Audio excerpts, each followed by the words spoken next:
So hello friends, welcome back to my channel. तो आप लोग का बहुत बहुत स्वागत है मेरे चैनल पे। आप लोग को राधे राधे। आशा करती हूँ आप लोग स्वस्थ होगे और ठीक होगे। तो आज का जो टॉपिक है हम देख सकते हो गोपी गीत भाग 7 और 8। मैं आज की इस वीडियो में भाग 7 और 8 दोनों बताऊंगी। तो वीडियो को लास्ट तक देखिएगा ताकि आपको अच्छे से पढ़ना, गाना और भावार्थ जो है समझ में आ जाए। देखो यहाँ पे संस्कृत में श्लोक लिखा है एंड यहाँ पे भावार्थ। ठीक है, संस्कृत तो बस आप पढ़ ही पाओगे ना, और भावार्थ जो है समझ पाओगे। ठीक है, तो चलो हम भावार्थ को पहले श्लोक को पहले अच्छे से पढ़ लेंगे, फिर गाएंगे। ठीक है, पहले पढ़ना जरूरी है क्योंकि पढ़ना आना चाहिए, क्योंकि देखो संस्कृत के वर्ड्स है, थोड़ा हार्ड लगता है। एक एक वर्ड तो कितना बड़ा बड़ा। ठीक है, तो पहले हम इसको पढ़ लेंगे, फिर गाएंगे, फिर भावार्थ को समझेंगे 7 और 8 दोनों। ठीक है, तो स्टार्ट करते हैं। प्रणत देहिना पापकर्षणम त्रिना चरानुगम श्रीनिकेतनम फणिफणार्पितं ते पदाम्बुजं कृणुकुचेषु नः हृच्छयम्। ठीक है, हृच्छयम्, चानी हृच्छयम्। ओके, सो अब इसको हम गाते हैं अच्छे से। ठीक है, प्रणत देहिनां पापकर्षणं त्रिनाचरानुगं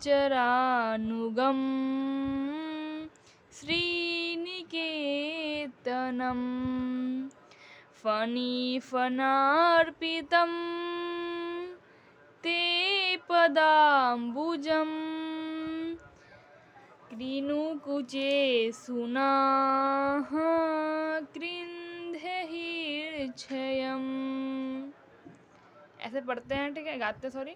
इसका भावार्थ जो है गोपी लोग क्या कहना चाहते श्री कृष्णा को वो समझ लेते हैं हम भावार्थ। ओके,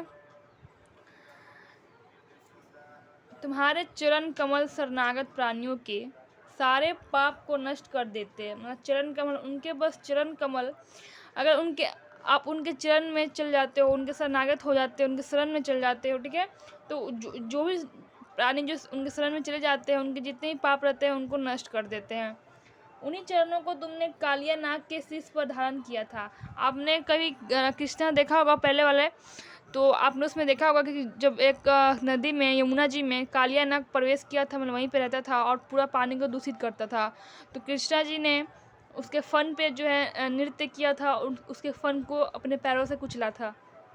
ठीक है, तुमने कालिया नाग के शीश पर अपना धारण किया था चरण। ठीक है, उनके मतलब कि कालिया नाग के ना फन पे उसके साथ 100 फन थे, लेकिन एक फन जो था, मुख्य फन जो था, उस पर अपने चरण कमल उसमें धारण किए थे।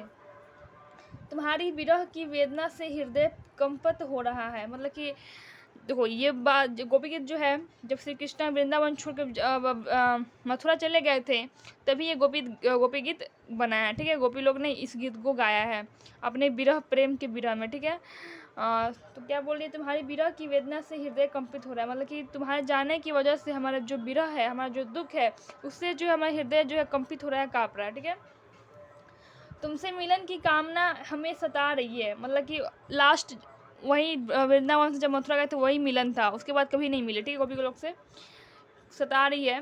हे प्रियतम, मतलब हे कान्हा। ठीक है, तुम उन शीतलता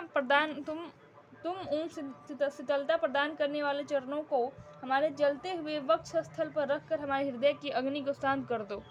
तुम उन शीतलता प्रदान करने वाले चरणों को, जो चरण जो हमें शीतलता प्रदान करती हैं, उनके चरण, वक्ष स्थल में छाती होता है। ठीक है, छाती।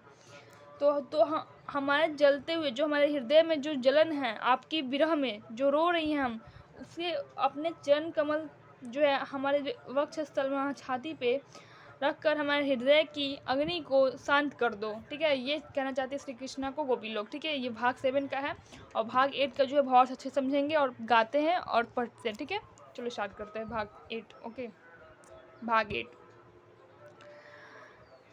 इसको पढ़ते फिर गाएंगे, फिर हॉर्स को समझेंगे सेम। ठीक है, मधुरया गिरा वल्गुवा किया बुधम नो गया पुष्प रेक्षण विधि करी रीमा, डबल री है। ठीक है, विधि करी रीमा वीर मुहतीर धर सिधुना, इसको अ पढ़ते ड नहीं पढ़ना। कभी संस्कृत के वर्ड में देखो ये रहेगा ऐसे ड की तरह, तो उसको अ पढ़ते ड नहीं पढ़ते, ठीक है। धरसी धुना प्यायया सब ना, ठीक है। चलो इसको अच्छे से हम गा लेते हैं अब।